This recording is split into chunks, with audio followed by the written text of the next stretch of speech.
नमस्कार दोस्तों। तो आज मैं पटना में हूँ, बिहार की राजधानी पटना। बिहार में चुनाव है, पहले दौर के चुनाव की तैयारियां जोरों पर है।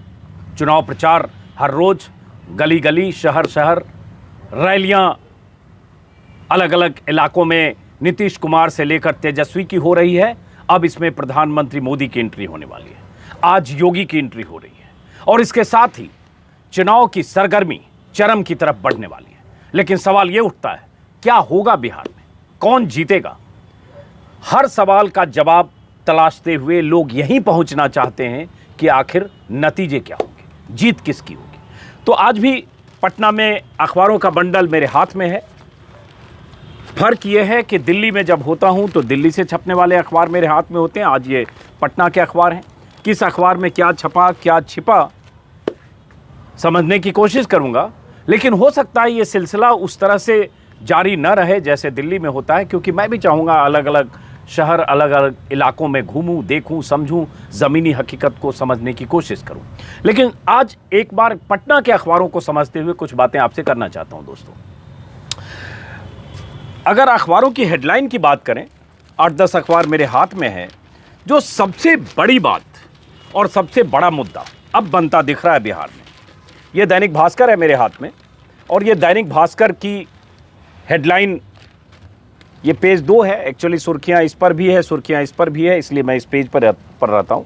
ये 2 बॉक्स है, इससे आप समझिए यही बिहार का इस बार का सबसे बड़ा मुद्दा है और ये मुद्दा बहुत प्रभावित करने वाला है चुनाव को। लेकिन कैसे और क्या होगा ये नतीजों से ही पता चलेगा। मुद्दा क्या है? तेजस्वी यादव ने ये कह दिया है कि उनकी सरकार बनी तो 10 लाख बेरोजगारों को नौकरी देंगे।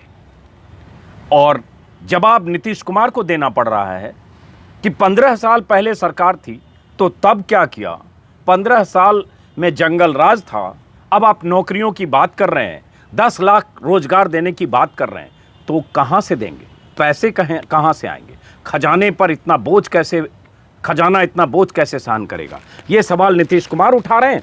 और नीतीश कुमार अपनी उपलब्धियां बताते हुए बार बार लालू राज में जो कुछ हुआ, लॉ एंड ऑर्डर से लेकर उनकी नाकामियां गिनाते हैं। ये हर अखबार की हेडलाइन है। उसके बाद मैं बताऊंगा कि ये मुद्दा क्यों अहम है।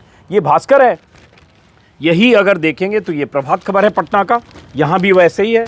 पहली लीड आप देख पा रहे होंगे, नीतीश बोले 10 लाख रोजगार देने का वादा झूठा, कहां से आएगा पैसा। और उसके बाद तेजस्वी का जवाब, सरकार बनते ही देंगे 10 लाख नौकरी। ये इस अखबार की हेडलाइन है। बाकी अखबारों में भी अगर मैंने देखा तो पटना में, चूंकि सबसे बड़ा मुद्दा ये है इसलिए सब जगह यही खबरें हैं। अब मैं इसको समझाने और समझने की कोशिश करूंगा और मैं जब जाऊंगा फील्ड में तब लोगों से भी समझने की कोशिश करूंगा कि ये मुद्दा ज़मीन पर क्या कोई असर इस मुद्दे का दिख रहा है या क्या ये मुद्दा समीकरण बदल सकता है। ये सहारा की हेडलाइन है, कुछ लोग 10 लाख नौकरी देने का कर रहे हैं झूठा वादा, नीतीश कुमार। तो अगर हर अखबार की हेडलाइन ये है तो एक बात तो पता चल रही है कि तेजस्वी ने जो कहा है, इतना बड़ा वादा अगर तेजस्वी ने किया है तो वो वादा कहीं न कहीं गेम चेंजर जैसा है या बहुत बड़ी बात है जिसका जवाब नीतीश कुमार को देना पड़ रहा है, जिसका काउंटर नीतीश कुमार को करना पड़ रहा है। तो एक होता है ना कि शांत, उसमें अगर पत्थर फेंक देते हैं तो हलचल होती है। तो तेजस्वी के इस वादे ने एक हलचल तो पैदा की है। बीजेपी कहीं डिफेंसिव होती है, कहीं आक्रामक होती है। बयान निजी तौर पर हमले के तौर पर भी सामने आते हैं। जैसे रविशंकर प्रसाद का बयान अखबार में छपा है कि 9वीं पास आदमी 9वीं फेल मुख्यमंत्री का उम्मीदवार लाखों लोगों को रोजगार देने के वादे कर रहा है। तो यह हर अखबार में है। और उसके बाद वादों का झुनझुना, वादों का लॉलीपॉप, कौन क्या करेगा, हम ये करेंगे तो हम वो करेंगे, उसने वो नहीं किया तो वो हम करेंगे, ये सारे वादे अखबारों में छपे हैं। अब जरा इस जो ये खास जो सबसे बड़ी बात है इसका मैं थोड़ा सा विश्लेषण करना चाहता हूं कि अगर तेजस्वी ने कहा है, जैसे ये है कि बिहार में 46% बेरोजगार हैं, देश में सबसे ज़्यादा, ये वही भास्कर अखबार है।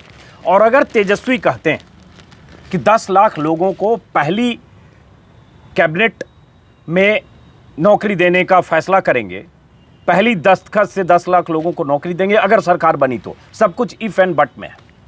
तो ये सवाल तो है कि कहां से देंगे, कहां से पैसे आएंगे। कहा जा रहा है कि 4 लाख पदों की रिक्तियां हैं, लेकिन वो रिक्तियां नहीं भरी जा रही हैं, उसकी भी वजह है क्योंकि सरकार के पास इतना पैसा नहीं है। बजट तो सरकार का 2,15,000 करोड़ का है, जो भी करना है उसी में करना है। तो सवाल उठता है, क्या ये वादे चुनाव के पहले किए गए, लेकिन अगर सरकार बनती है तो क्या ये वादा निभाने लायक है? तो इसके तर्क में कुछ दलीलें, इसके पक्ष में कुछ दलीलें दी है तेजस्वी ने। उन दलीलों से भी कुछ सवाल खड़े होते हैं, जिसमें तेजस्वी ने कहा है कि कोई काम बिहार में नहीं हो रहा है, भ्रष्टाचार है, और उसका फॉर्मूला तेजस्वी की पार्टी के मनोज झा ने बताया कि पैसे कहाँ से आएंगे। लेकिन समझाने की कोशिश करता हूँ, मैं भी समझूंगा, क्योंकि ये बहुत बड़ा $1 मिलियन सवाल है। और जब कोई नेता बहुत बड़े वादे करे तो ये जनता का और पत्रकारों का हक है, फर्ज है कि हम जानें कि कहाँ से करेंगे। कह तो दिया, ये झुनझुना और लॉलीपॉप हर दल चुनाव के पहले दिखाता है, लेकिन बहुत सारे वादे पूरे नहीं होते हैं। तो इसमें जैसे तेजस्वी के हवाले से है कि कहा है कि बिहार, हाँ, एक शिक्षा की बात तेजस्वी ने की है कि बिहार के 15,000 छात्र कोटा कोचिंग लेने और दूसरे राज्यों में उच्च शिक्षा ग्रहण करने जाते हैं। बिहार का हज़ारों करोड़ दूसरे राज्यों की इकॉनमी को सुदृढ़ करता है। बिहार में अच्छी शिक्षा क्यों नहीं मिल सकती, और ये सब जो होगा इससे बिहार का फ़ायदा होगा। लेकिन इसके साथ सवाल है, मैं बिहार का हूँ, बिहार में से मैंने स्नातक तक की पढ़ाई की है, और मैं जानता हूँ कि बिहार की शिक्षा की क्या दुर्गति 90 के दशक के बाद हुई। और माफ़ करिए, एक ज़माने में मुझे याद है 80-70 के दशक में पटना में बहुत प्रतिष्ठित कॉलेज हुआ करते थे, आज भी हैं, इमारतें हैं, हालांकि वो इमारतें भी खंडहर की तरह दिखने लगी हैं।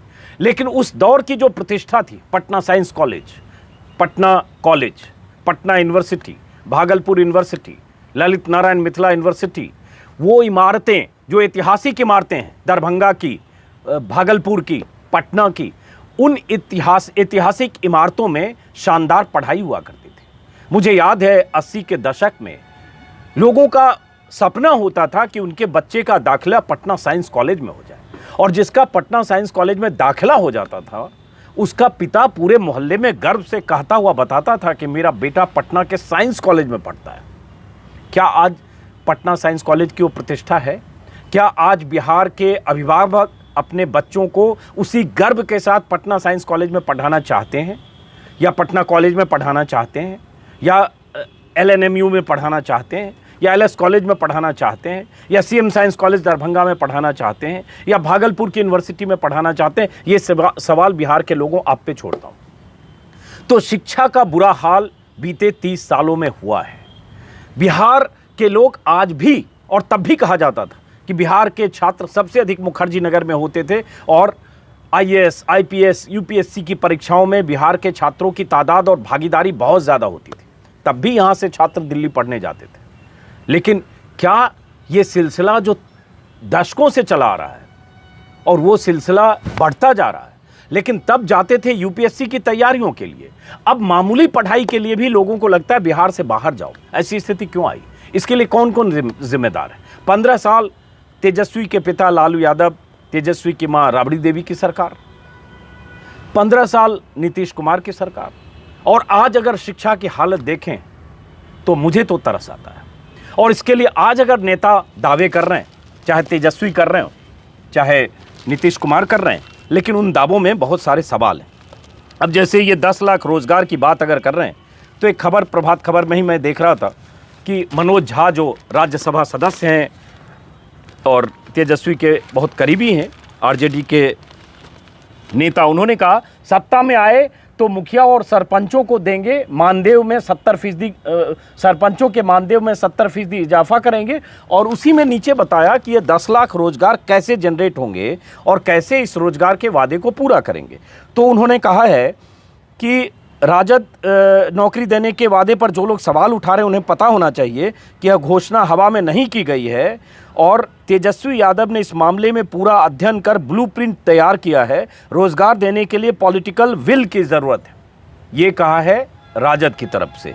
धन की व्यवस्था तो अपने आप हो जाएगी, धन का प्रबंध एस्टिमेटेड घोटालों को रोक कर किया जाएगा। और उन्होंने कहा जैसे ही सरकार बनेगी तेजस्वी यादव केंद्र से प्रदेश को विशेष राज्य का दर्जा देने की मांग को लेकर आंदोलन करेंगे।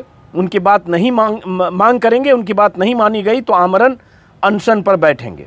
अब जरा सोचिए, राजद की तरफ से कहा जा रहा है कि जो भ्रष्टाचार है उसको रोककर या धन का प्रबंध एस्टिमेटेड घोटालों को रोककर किया जाएगा।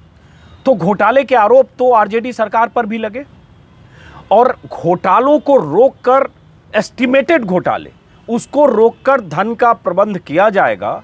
तो ये थोड़ी हवा में बात है। भले मनोज झा कहें हवा में बात नहीं है, लेकिन जब इतनी बड़ी बात कह रहे हैं कि 10 लाख लोगों को रोजगार पहली कैबिनेट में देंगे अगर सरकार बनी, बार बार मैं कह रहा हूं अगर, इफ एंड बट पर है, तो ये ब्लूप्रिंट देना चाहिए। ये सवाल मेरे जहन में भी है कि कहां से देंगे, उसका फंड कहां से आएगा, सरकारी खजाना क्या बोझ वहन कर पाएगा। ये सवाल है जिसका जवाब अभी क्लैरिटी से नहीं है। मैं समझने की कोशिश करूंगा, नेताओं से भी बात करूंगा, लेकिन सबसे बड़ी बात, ये वादा इतना बड़ा जरूर है कि इसका असर हो रहा है। लोगों को लग रहा है कि 10 लाख लोगों को रोजगार का वादा किया, 4 लाख तो देगा, 3 लाख तो देगा, 2 लाख तो देगा, 5 लाख तो देगा, कुछ तो देगा, क्योंकि बेरोजगारी बहुत बड़ी समस्या है और ये असर कर रहा है। इसका पता इससे भी चलता है कि बीजेपी और जेडीयू के नेता रिएक्ट कर रहे हैं, जवाब दे रहे हैं, काउंटर नैरेटिव गढ़ने की कोशिश कर रहे हैं। लालू के 15 साल के राज पर चोट करते हुए बार बार ये इनके वादों की याद दिलाते हुए कह रहे हैं कि ये क्या करेंगे, जब तब नहीं किया तो अब कैसे करेंगे। इसका मतलब तीर निशाने पर लगा है, बात पहुंची है। इसका मतलब कि ये जवाबी हमला कहीं न कहीं बीजेपी और जेडीयू के भीतर बेचैनी का नतीजा है। तो ये खबर है दोस्तों। इसके अलावा अगर देखेंगे लॉ एंड ऑर्डर, अगर पूरा जोर देखेंगे नीतीश कुमार के भाषण का, तो ज़्यादातर जगह लॉ एंड ऑर्डर की बात नीतीश कुमार करते हैं और 15 साल के जंगल राज की बात करते हैं, वही याद दिलाने की कोशिश करते हैं। और एक बात मैं कहना चाहूँगा कि इसमें कोई शक नहीं कि तेजस्वी यादव उस दौर में जब उनके पिता और उनकी माता का राज था, बहुत छोटे थे, बच्चे थे, उनकी कोई भूमिका सरकार में, पार्टी में किसी तरह की नहीं रही होगी, लेकिन उस दौर में लॉ एंड ऑर्डर एक बहुत बड़ी वजह, बहुत बड़ी समस्या थी। बेकाबू अपराध, बेकाबू गुंडागर्दी, यहाँ तक कि लालू यादव के 2 साले साधु यादव और सुभाष यादव, उनकी रंगबाजियाँ, ऐसे बहुत सारे किस्से उस दौर में थे। अब उस दौर के किस्सों पर अभी नहीं जा रहा हूँ, आगे देखते हैं जनता क्या सोचती और कहती है। लेकिन वो अतीत कहीं न कहीं परेशान करता है। एक बहुत बड़ा मतदाता वर्ग, बहुत बड़ी तादाद है जिसके जहन में वो यादें हैं। तेजस्वी काउंटर करने की कोशिश कर रहे हैं। तेजस्वी नए हैं, 15 साल पहले की सरकार ने जो किया या जो नाकामियां थी, उन नाकामियों का बोझ तेजस्वी के माथे पर कितना जनता और मतदाता समझकर उन्हें इसका खामियाजा चुकाना पड़ेगा, पता नहीं, आने वाले समय में पता चलेगा। लेकिन ये एक सवाल है और बार बार नीतीश वही सवाल खड़े करते हैं। लेकिन सवाल फिर नीतीश कुमार से है कि आपकी सरकार 15 साल हो गए और उसके बाद आज भी नीतीश कुमार का एक बयान मैं देख रहा हूँ, भास्कर में ही है, कि फिर से मौका मिला तो बड़े काम करेंगे। तो अगर आज भी नीतीश कुमार कहते हैं कि फिर से मौका मिला तो बड़े काम करेंगे, तो सवाल उठता है कि 15 साल सरकार के बाद आज अगर कह रहे हैं फिर से मौका मिला तो बड़े काम करेंगे, इसका मतलब क्या है? 15 साल तो मौका मिला, 15 साल के मौका के बाद ये कहना नाइंसाफ़ी है। और ये भी सच है कि बिहार में दावे जितने किए जाएं, लेकिन शिक्षा में, स्वास्थ्य में, गरीबी में, बेरोजगारी बहुत बड़ा सवाल है। बहुत सारे इंडेक्स पर देखेंगे, पैमानों पर देखेंगे तो बिहार की स्थिति चिंताजनक है। ये सवाल जनता के जहन में है। लेकिन ऐसा ध्रुवीकरण है, उस ध्रुवीकरण की वजहों पर आगे हम बात करेंगे। वो ध्रुवीकरण कई बार इन मुद्दों को दफन करता है। ईवीएम मशीन दबाते वक्त उनके जहन में कुछ और होती है, जिसमें एक शख्स मोदी हैं जब बीजेपी की बात आती है। तो यहाँ वो फैक्टर क्या होगा? मोदी की रैलियाँ होने वाली है, रैलियों में क्या कहने वाले हैं, आगे आने वाले समय में भाषणों से जो शब्द निकलेंगे, जो मुद्दे निकलेंगे, वो मुद्दे क्या चुनाव को प्रभावित करेंगे, और जब वो मुद्दे कुछ निकलेंगे उसका काउंटर आरजेडी क्या करेगा। तो ये सारे सवाल हैं। अखबारों में इस तरह की खबरें छिटपुट छपी हैं और मैं भी कोशिश करूंगा कुछ जानकारियां जो फील्ड में लोगों से मिलते जुलते मिले, आपसे शेयर करता रहूं। तेजस्वी एक मुद्दा, एक नैरेटिव क्रिएट करने की कोशिश ज़रूर कर रहे हैं। उसके अलावा चिराग को लेकर आज के अखबारों में जैसे है, जो मुझे लगता है बीजेपी को बयान देने को मजबूर होना पड़ा, जिस ढंग से नीतीश कुमार ने नाराज़गी दिखाई या जेडीयू की तरफ से बार बार शक शुभाव बीजेपी की नीयत पर किया गया, तो ये खबर आज जैसे हिंदुस्तान ने छापा है, एक भी सीट नहीं जीत पाएगी लोजपा, मोदी का बयान है। मोदी मतलब सुशील कुमार मोदी, और जो बिहार के प्रभारी महासचिव हैं बीजेपी के भूपेंद्र यादव, बहुत अहम हैं भूपेंद्र यादव, अमित शाह की टीम में भी थे, बीजेपी नड्डा की टीम के बहुत अहम चेहरे हैं, तो उनकी भी है लोजपा कहीं लड़ाई में नहीं। और उसके बाद सुशील मोदी और भूपेंद्र यादव का बयान है, बगल में चिराग पासवान का है, लोजपा जदयू से अधिक सीटें जीतेगी।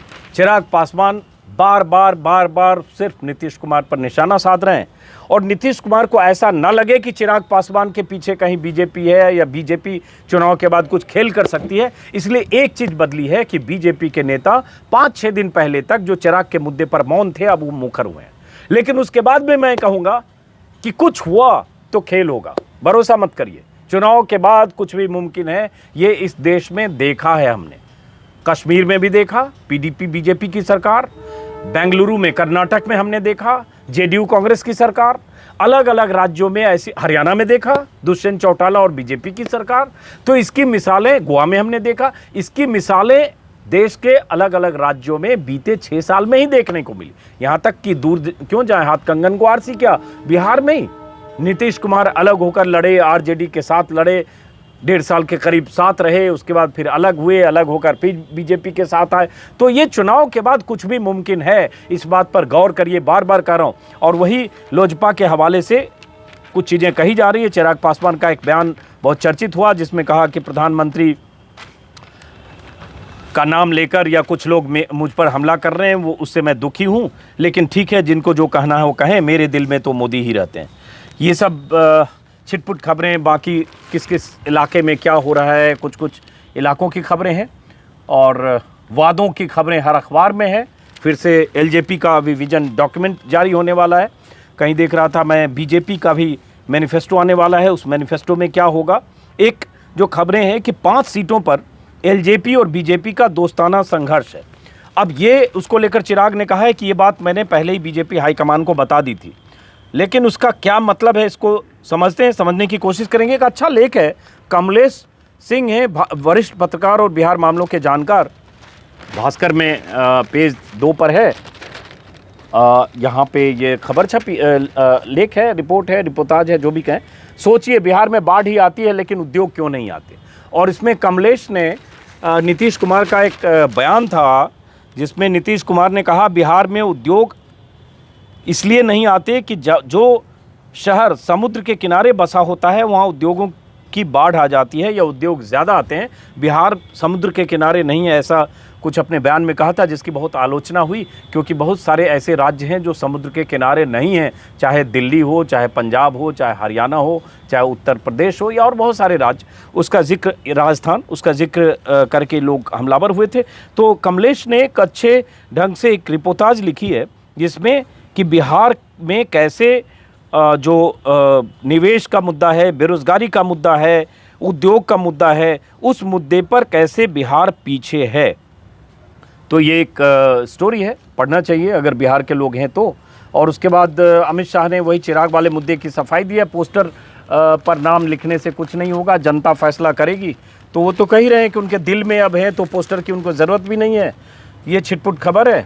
और आपको पता होगा कि 71 सीटों पर पहले दौर में चुनाव है, और उन 71 सीटों पर ध्रुवीकरण, उन 71 सीटों पर मतदाताओं का रुझान, उन 71 सीटों पर अपना दबदबा, ये सब कायम करने के लिए सारी पार्टियां जोर लगाएगी, क्योंकि चुनाव प्रचार के लिए अभी 6 दिन बचे हैं। उन 6 दिन में तय करना है कि कैसे मतदाताओं को अपने हक में, अपने पक्ष में रुझाने की कोशिश करते हैं। ये प्रभात खबर ने पूरा विस्तार से छापा है, और उसमें जो अभी 71 सीटें हैं उसमें से अभी 72 बीजेपी के पास है, 19 जेडीयू के पास है, आरजेडी के पास 28 है, कांग्रेस के पास 9 है। तो अगर टोटल संख्या देखेंगे तो पहले दौर के जो चुनाव हो रहे हैं उसमें 28 और 9 मतलब 37 सीटें, 71 में से 37 सीटें आरजेडी और कांग्रेस के पास है। आपको पता है कि पिछला चुनाव जो हुआ था वो आरजेडी, जेडीयू और कांग्रेस 2015 में तीनों साथ थे। 101 सीट पर जेडीयू और आरजेडी और बाकी 41 सीटों पर कांग्रेस लड़ी थी। आज की तारीख में स्थितियां बदली है, अब देखना है इस बार क्या होता है। लेकिन पहला दौर अहम है और उसी के लिए प्रधानमंत्री आने वाले हैं। योगी आज रैली शुरू कर रहे हैं, 2 दिन योगी की रैलियां हैं, फिर जेपी नड्डा की रैलियां हैं।